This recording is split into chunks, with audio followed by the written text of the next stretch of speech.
现在已经60天了哈。民主党就是拿这个来，他第一拳就打过去，他说你没有经过国会授权，第二拳打出来，打赫克塞斯啊，对啊，你是执行的，我讲你犯了什么？你犯了战争罪。你犯了罔顾军人生命罪，还犯了攻击平民罪。第3拳打出来，很简单，是共和党人自己打的。参议院共和党多数党领袖叫图恩啊，非常支持川普。图恩他说啊，我们很支持你，但是已经打了快2个月了，我的老乡啊都不同意了。伊朗的战事烧掉了美国的霸权，今天关心共和党在逼宫，还有包括了 MAGA 也在分裂，民主党则是3连拳在补刀。美国，特别是在其中选举成为川普的末日，今天会一起来做关心。好，赶快来看到的是，现在是连 MEGA 的大将也正式的跟川普要来划清界限了。他是谁呢？过去一直在挺川普的这个是美国保守派的评论员卡尔森，最新他在他的 Podcast 节目上面跟观众认错了，他现在非常的不满川普，尤其是针对爱普斯坦的案件，还有川普在针对伊朗进攻的这个战争，他都表示非常的不满，而且他说：“我必须为过去支持川普这件事情来负责，向大家说一声抱歉，我误导了大家。”其实呢，我们看到不只是卡尔森而已，现在看到了非常多的知名的媒体人，其实呢也都在跟川普做切割，被视为是MAGA派，现在正在正式的分裂当中，包括了凯利啊、琼斯等等的知名的媒体人都开始批评川普，那川普则是最新发文回击这些人非常的愚蠢，而且他还说这些人智商非常的低。苑老师怎么看？我觉得这些人智商都很低，包含川普在内啊。这个，其实他们都是一群蠢人啊，真的是我必须讲，因为这些蠢人的话呢，这个川普今天干这个全世界最强大部队的国家的总统，他被选上2次，绝对没办法原谅啊。这个是人类文明的大倒退。这个是这个基本上的伦理思想的大挑战啊，尤其是川普最近的话呢，这非常离谱啊，就是跟这个教宗之间啊你来我往的话呢，然后就是讲到自己假扮耶稣什么的。我这边要强调，这个 MAGA 的当初为什么支持川普，就有其实这个卡尔森还算是小咖了，真正大咖是马斯克，现在躲起来都不敢见了，因为等着 SpaceX 要上市啊什么的，他们真的要负很大的责任。这个对整个全体的人类，对全世界人类来讲，都是一个非常严重的道德上的危机。首先，第一个，美国人是非常自私的，他们认为的话呢，原来美国人对人家大方是对自己自私，所以说这个 MAGA 里面就包含了只管美国事，不管其他的事情，不管其他人死活，跟美国都没有关系。所以川普的话呢，第2任一上来要退出一大堆组织的话，那个时候 MAGA 还没有生气，他的支持率其实还是有50%以上了啊，那个时候这样子。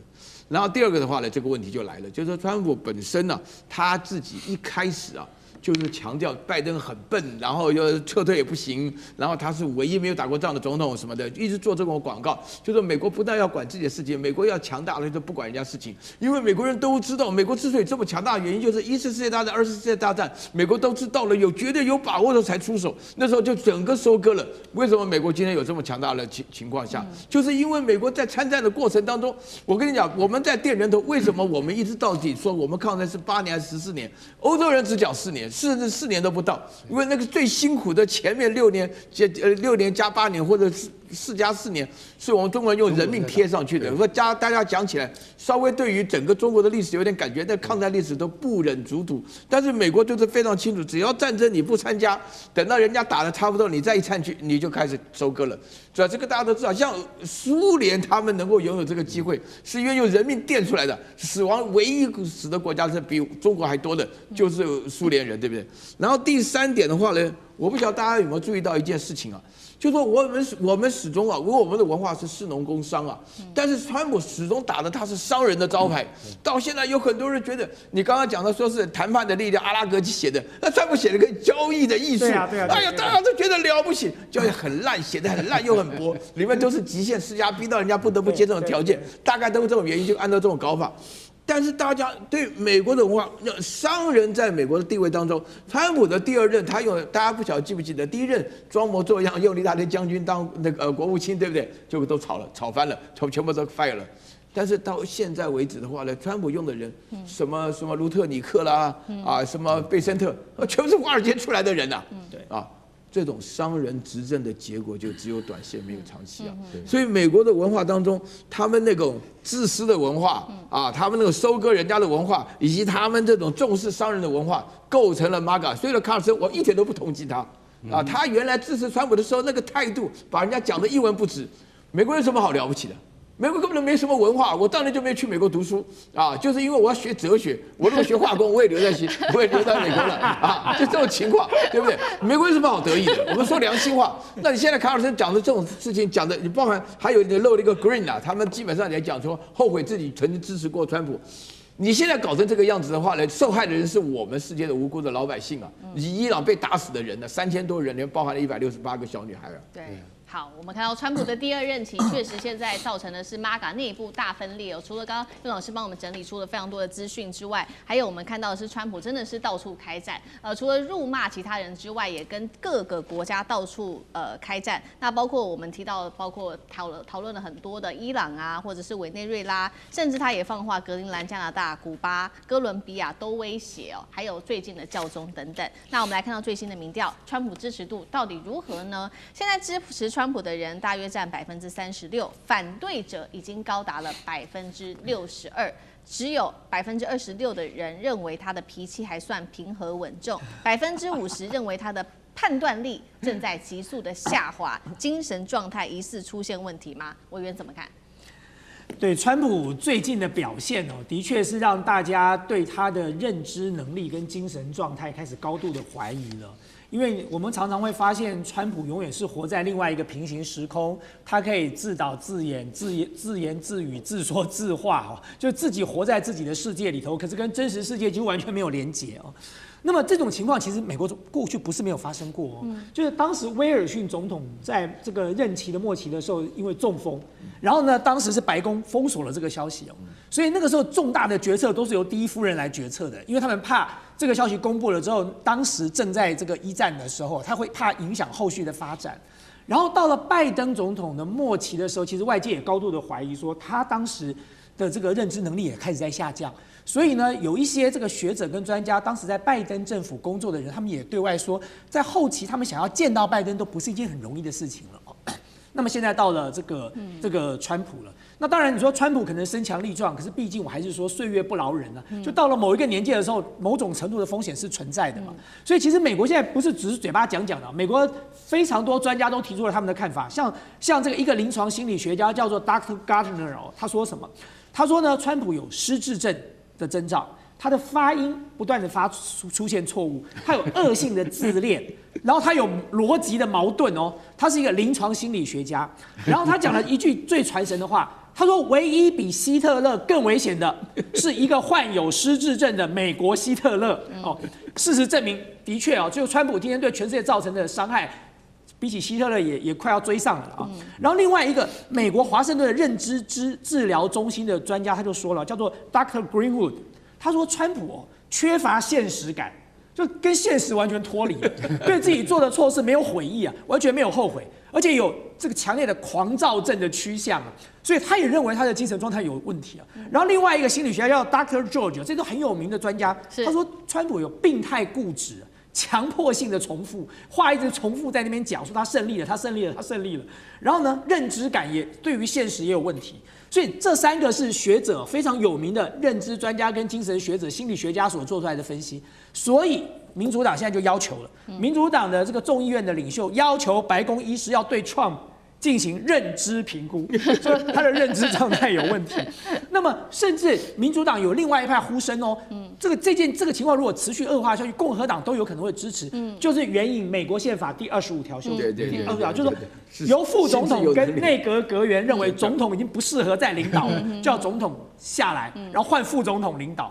这件事情不见得不可能发生。川普如果再这样自导自演、自说自话、自言自语下去哦，美国搞不好真的哪一天就援引了宪法第25条了。对，我们再看到，那其实民主党他其实在这个关键的时刻还是火力全开的。还有哪些人对川普喊话呢？包括了加州的州长纽森，他要挑战总统大位嘛，2028，他说川普对这个伊朗开战，推升了物价跟通膨。纽约市长他直接说了，你川普每天花超过5亿美元去杀害成千上万伊朗、黎巴嫩的人，却让全球各地的劳工阶层生活崩坏。共和党内部也说，你花数千亿美元的金额去打一场没有意义的战争，你应该在此刻赶快想一想有什么退场机制吧。干哥怎么看？对，他说现在已经60天了哈，快了，4月28号就要满60天，满60天以后，其实老实讲一句啊，民主党就是拿这个来，他第一拳就打过去，他说。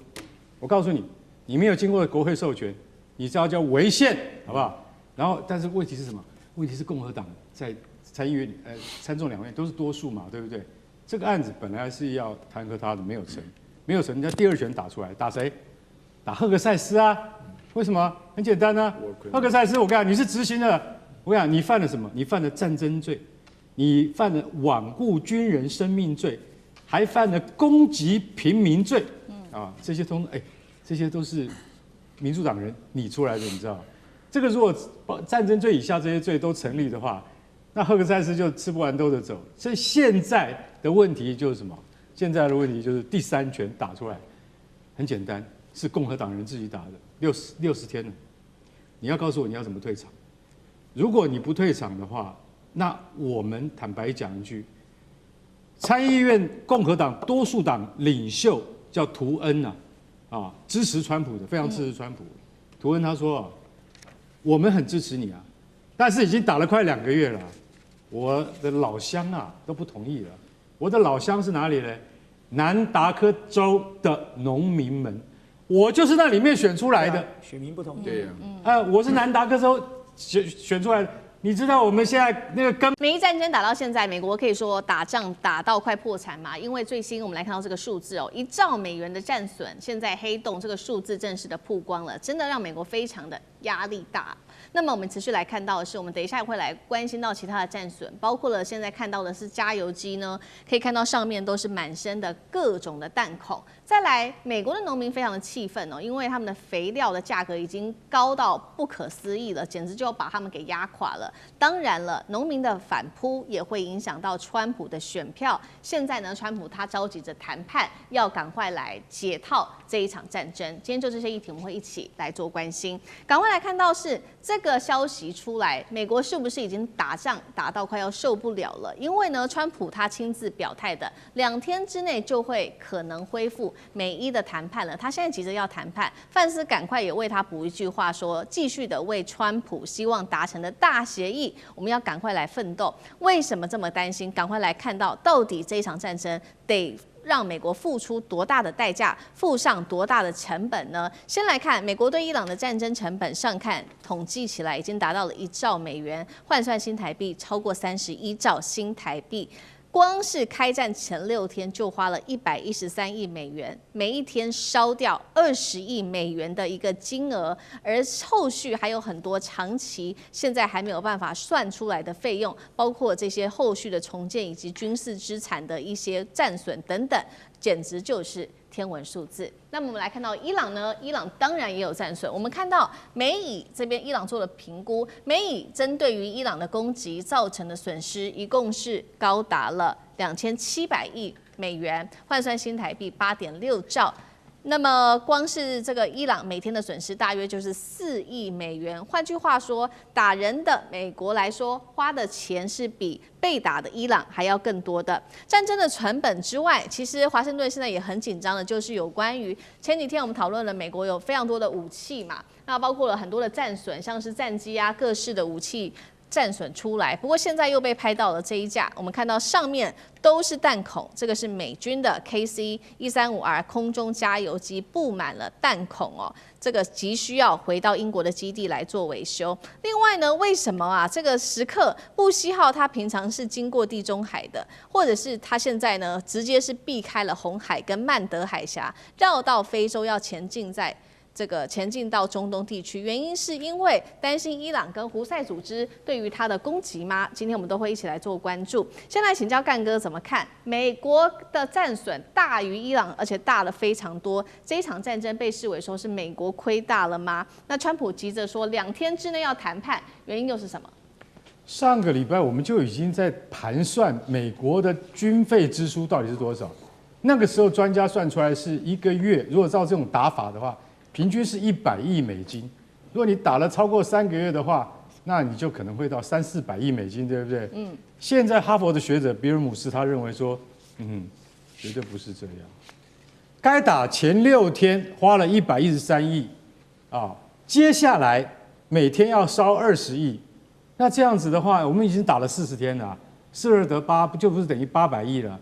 快1000亿美金呢，对不对？加上前置，已经到1000亿了，不对，这个数字还是不对。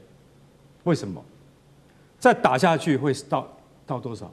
会到真正到了3000亿美金，也就是到你不可想象的数字。为什么？有很多我们看不见的东西。什么叫看不见的东西？军人的薪资你要不要算？还有你这些前置作业要动用民力的这些支出，我跟你讲，那要一层一层剥开来去算，像剥洋葱这样去算。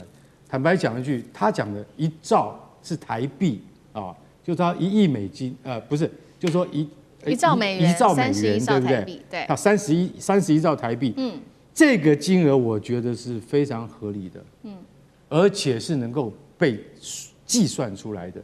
这种金额，等于是说，以美军出动的他所需要的前置部署，以及他在运行之中所碰到的营运成本，1兆美金其实是很正常的数字。那再来看到这一架飞机被打成这样，已经变蜂窝了。那你想想看，这架飞机如果真的其实我有一点怀疑这是 AI 做的。它如果是真照片的话，这架飞机被打成这样的话，它的压力壳早就已经毁坏了，它不能补丁补成这样。也就是说，这架飞机它可能不是真正的被打穿。如果被打穿的话，压力壳补不回来。它可能是被弹。什么叫被弹？就是它的表面受到的子弹擦伤，对，擦伤。老师讲的对，它可能是擦过，而不是穿过，所以它还补得起来。KC-135是老飞机了，它经得你这样打吗？你知道吗？我光看到这张照片，我马上就可以告诉你这架飞机要花多少钱修理。光是这样的弹孔要1亿美金才修得起来，光是这样的情况就要花1亿美金才补得回来。那这个飞机新的就值1亿美金啊？对，新的飞机就值1亿，新造的，你补它回来你要花1亿。所以我今天坦白跟各位讲，美军的花费是你看不见也想不到的。在这种情况底下，大家就会想到说，原来美国所付出的战费是这个样子。那再看伊朗，就是说现在平均的损失，伊朗它应该损失了2700亿的美元，大概是台币8.6兆，对不对？平均一天是4亿。那跟我刚刚讲的，美军一天是20亿。那你显然是人家伊朗的5倍，你每天要花伊朗5倍的钱去支撑你的战争行动，这样划算吗？绝对不划算的。所以伊朗已经把他的损失，大概台币8兆的损失，提交到跟美国在那个巴基斯坦的谈判里面说，要先2700亿美金，我们的损失要赔，不赔的话，这谈判很难谈得下去。可是说句实在话了，尼坦雅胡就讲了，我等打仗的损失还有我赔你的，对不对？我恨不得把你给打烂了，怎么可能赔呢？川普的态度也是一样嘛。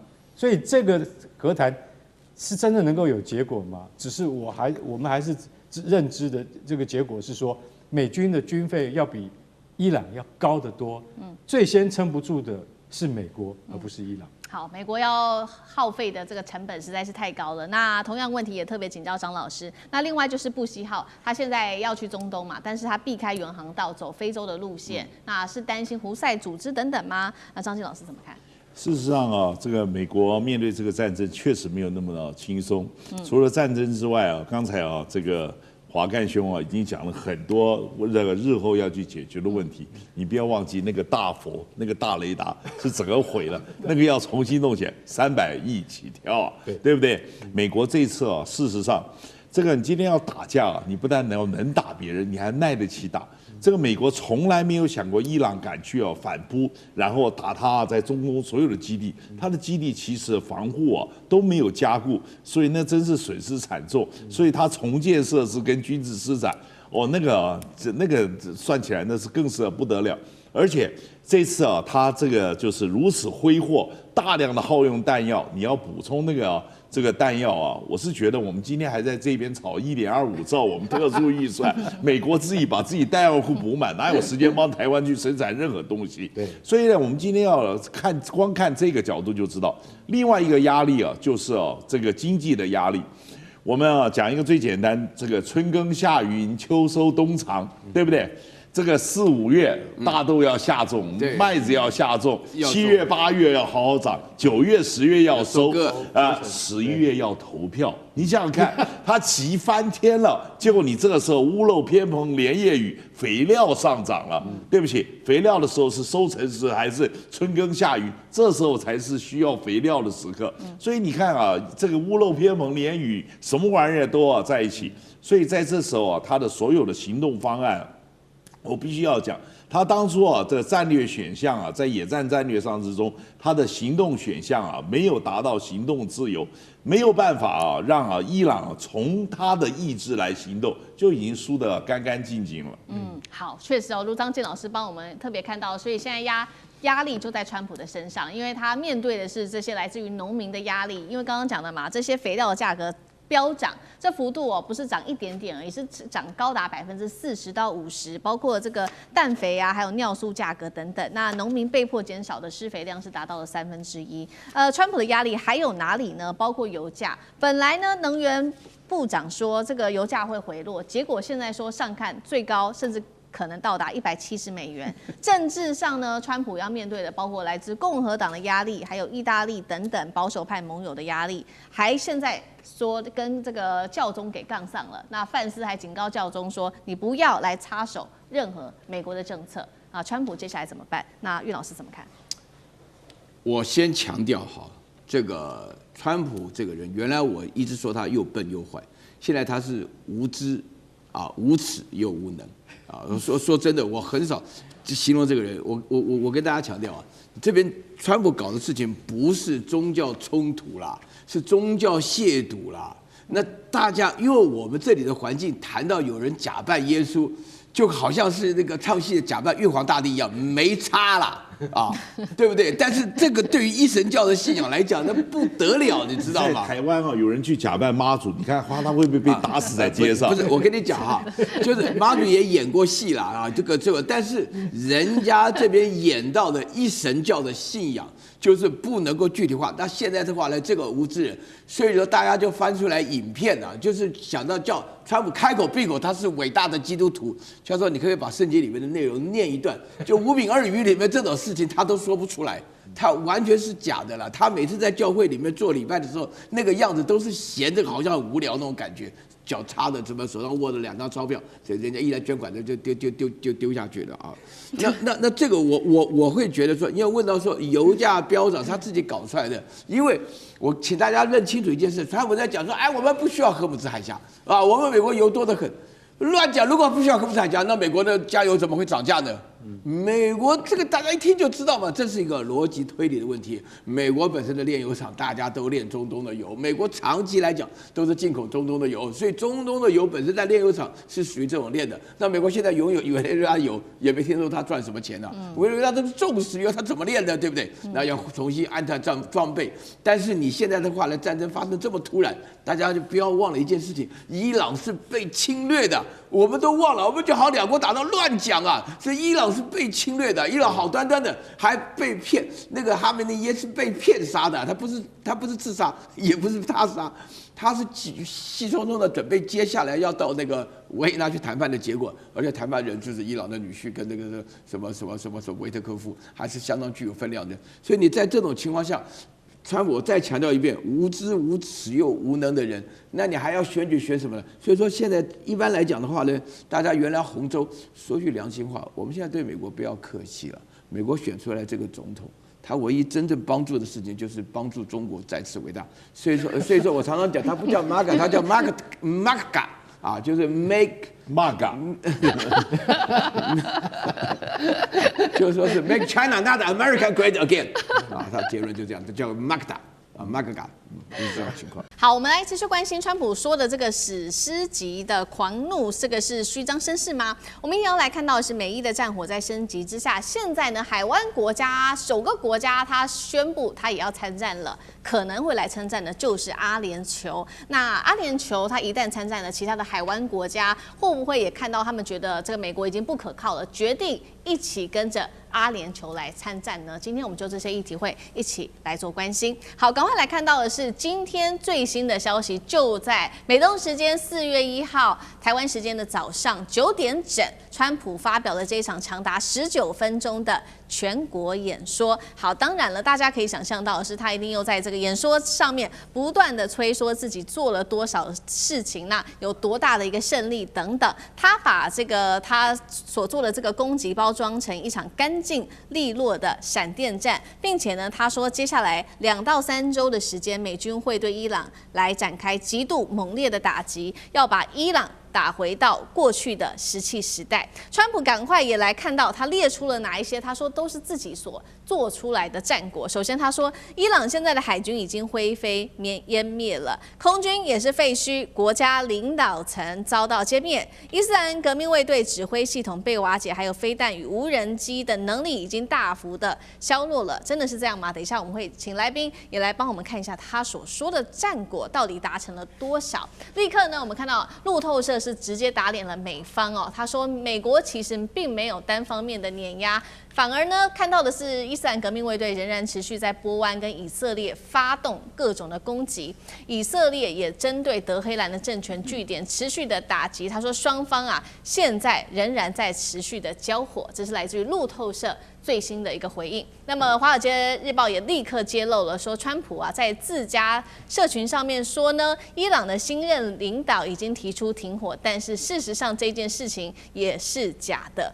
再来针对美国总统川普最在意的石油问题，他这一场演说上也有做了一些回应。我们来看到他怎么说。他说，美国未来不会再从荷姆兹海峡进口一滴的油了，还呛他的盟友们说，好，你们要油可以啊，但是你们自己去夺，自己去抢，自己去保护你们的油，不然呢，你就是跟美国来买油。然后呢，再来就是看到了，其实现在这个媒体也特别点出了美国现在最大的问题，但是川普他根本就没有要解决，就是荷姆兹海峡被封锁，油价狂飙，民众苦不堪言，川普都没有解决，还有包括了这个经济上面，在战后的一个经济的后果，通通都避而不谈。好，更严重的问题我们要来看到了，现在呢，这一些传统的共和党的人对于川普开战，最新民调支持率暴跌了48%，这么严重的一个后果。那所以我们特别来看到说这一场演讲，赖老师怎么看？那对于传统的共和党人，对于川普的支持度暴跌48%，对于接下来的选情，赖老师又怎么看？这影响很大，对于川普的选情，还有最主要是共和党的选情的期中选举嘛，11月份马上要开始了。他本来就没有民主党的票，独立选民啊也很明显的不再支持他了啊。所以在这一次我们看到No King 的活动里面有3200场，超过900万人。第一次的活动在去年6月发生，500万人参加而已。第二次的活动在10月发生，700万人。这一次就已经超过900万人了。然后第一次的活动就在大城市，这一次的活动是已经到社区了啊。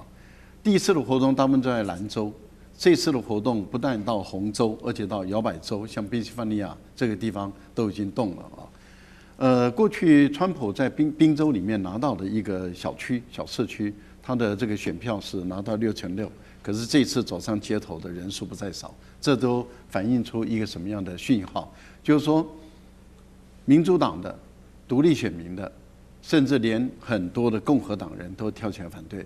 所以共和党的大咖他们自己都跳出来说，情况危险了，因为如果按照这个情况再走下去的话，他们在这一次的期中选举稳输无疑，稳败，不但是参议员败、众议员败，甚至连州长，有些部分的州要改选，都可能会败。那如果国会里面参众两院都败的话，这个对于川普来说是绝对不但跛押，而且还会面临被弹劾的问题。那你想对川普来讲怎么办？川普就必须要给自己找一个下台阶，赶快下车了。可问题是他现在下不了车啊。那下不了车，因为最早他的任务，他认为伊朗很容易屈服，所以我只要让你屈服，你就愿意跟我谈和。那怎么样让你屈服？最好的方法就是斩首行动。那斩首行动成功了，可是伊朗没有被屈服啊，因为他们的接班人马上就上去了。那杀了那么多人，接班人上去，斩首行动没，那现在他该怎么办？给自己找一个下台阶，因为伊朗已经很明显了，我不给你下台阶，我就是不给你下台阶。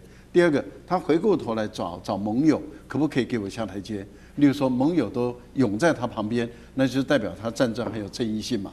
结果他的盟友都跟他保持一个距离，是这个欧洲，整个欧洲北约都说这不是属于我们的战争，我们不愿意介入。那在这样的情形下，他显得越来越孤单了。所以他在国际间被孤立，他在盟友间被孤立，他在国际法上站不住脚，他在联合国没有得到授权，所以他是一场不义之战。这么多的负面的新闻全部都出来的时候，然后伊朗还是坚持不给他下台阶，他到底该怎么办？他给自己下台阶嘛？我赢了，我赢麻了，我就是胜利。你怎么说？政权更迭的，你政治学家再怎么出来说，这不叫政治更迭，那是你家的事，我说了算。对，我说政治更迭就政治更迭，好。我说海空军被摧毁了，你要说海军还在呀？不，我说了算，海空军被摧毁了，无人机已经没有了，还在飞啊？没有，我说了算，没有就是没有。导弹还在打啊？没有，它被我削弱了。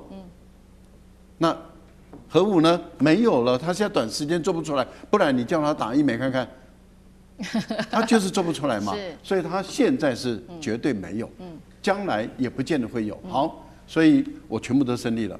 那你说，可是你讲的都不是事实啊，没有关系，我胜利了。所以他给自己准备好下台阶。那目前来讲，就是怎么样拍一场大戏而已。所以我相信他的好莱坞的导演跟摄影师都派过去了，到时候登陆的时候就拍一场大戏，轰炸的大戏，登陆的大戏，南岸登，北岸下，刚刚好结束，是开心的不得了。拍大戏，拍完了以后在影片上放，川普第一名，胜利了。胜利。好，川普他自导自演的自己拍的这场大戏，但是呢，现在看起来是不是如老师刚刚帮我们看到了嘛？这盟友不赏脸，尤其现在是在荷姆斯海峡的问题哦。川普还说呢，要这些盟友自己，你们要油的话，要么跟我们美国买，要不然自己去抢油好了。接下来怎么解决？宽哥怎么看？川普是呛英国啦，就说你们缺油哦，你们就自己去荷姆斯海峡自己去护油哦，自己去抢哦。那我们要把这个大架构现在跟各位谈清楚哦。美国是全世界出口油最多的国家，但也是进口油最多的国家。那可能很多观众会说，奇怪了，他干嘛干这种事呢？这要谈论到政策的问题哦。在科技还没有那么发展的一个时代，1950年代的时候呢，那时候的想法是油有一天会用完，所以美国我们就不凯自己的油，我们有钱嘛，我们就跟全世界买。那时候跟谁买最多呢？跟委内瑞拉买最多，所以美国他们在波斯湾所有的炼油厂，那个都是重流质的炼油厂。简单的说，那个油厂没有办法炼中东的油，所以他说他不买中东油，是因为油不一样，油有分为轻质油跟重流质油，这个是完全不同的。那我们因为那时候对伊朗经济制裁的时候，有4个国家是化外的，就是说你不能够把它完全打死，所以中国、台湾、韩国、日本是可以跟伊朗买油的，伊朗的油很棒，是轻质油，所以我们台湾的中油，我们台湾的那个台塑的油是很好的油。那为什么呢？很好炼。那为什么要讲这个呢？因为讲到这个之后，就要谈论到全世界的一个局势了。没有想到有一天美国它出现了页岩油，它又发现了很多的一个油井，结果连以色列都发现油井。以色列目前外海发现的那些油井，据说目前已经开了3座，未来还会开5座到7座，所以以色列未来130年的油，各位。自给自足绝对够，加上他们有很强大的一个能源系统。那谈论到这个，很多人就会说，那为什么要谈这个呢？因为油很重要。各位还记得吗？1月份的时候去委内瑞拉，为什么抓马杜洛呢？川普他也不遮，他就2只手一伸，all the gasoline 全部都是为了石油。那今天他也没遮哦，他今天那个19分钟的演讲当中，他还是谈石油哦。但现在油就麻烦了，为什么油是麻烦的呢？例如说我们在亚洲的话，因为我们距离中东近，而且长期我们的油都是用中东的油，用习惯用好的油，所以我们拿到困难的油，我们没办法炼啊。各位，我们没办法炼，韩国也是，日本也是。那过去日本他们用沙克林线还从俄罗斯可以来，可是后来俄乌大战也被砍掉了，所以未来怎么办呢？简单的说这是一场大棋。什么叫这是一场大棋呢？未来的买法全部都要改变。未来的买法就是不能再从中东进包括6成到7成的油了。未来要各地同时来买，可能要排说跟那个足球赛有点像啊，就排3331。或者是432，或者是反正就要有不同的替代法则。那我们来谈谈目前台湾的策略哈。台湾的策略，卓荣泰院长已经说了哈，我们目前5月底前，我们不缺油，我们也不缺天然气，但目前缺的是塑胶袋。那为什么呢？因为我们是溢价。我们就溢价去买，那当然溢价去买，中油承担，后来还是要全民来补贴。我觉得这个倒是小事，但有一件事要来跟各位做提醒哦，分批购买真的很重要。为什么呢？日本跟韩国的半导体厂现在是哀哀叫啊，他们不知道怎么办，因为特殊气体拿不到。那很多人就说，那为什么台湾的台积电没这问题呢？各位，原来这个问题在2022年就发生了。2022年那时候，因为俄乌大战的过程当中，很多半导体需要的特殊气体。从哪里来？天然气提取的过程当中，分离油气，冻到零下270度，把很多不同的气体炼出来的时候，那时候有所谓的氦气。然后呢，很多的钢铁厂他们在炼钢的过程当中，会分离出很多特殊的气体来，这些气体一一的慢慢收集完之后，就可以给半导体厂用。但俄乌大战那时候出现一件事情，有钱你都买不到。所以我们台积电那时候就想说，不行了，该贵要给人家贵，所以台积电就分开购买。所以这次台积电说得很清楚了，台积电说我们目前的气6个月通通都够，结果韩国说，哎呀，可不可以一点点分我们？可不可以再暂时啊，还分你们啦？韩国说他们的气目前只能够撑2个月，原因就在这边哦。但就未来来说的话，如果美国他们是出口油最多的地方的话，这次在战争当中，当然它战争也花了很多钱，但这是有很多国家是紧急去跟加拿大。美国、墨西哥跟澳洲买油跟买天然气，这个也是另外一个故事。但这个故事水很深，未来的国际局势会怎么变，都看战事未来会怎么变化。能够停战最好，如果不能够停战的话，油一直上去，全世界的景气受损，股市会跌。那各位，你的口袋都变少了，你会支持这场战争吗？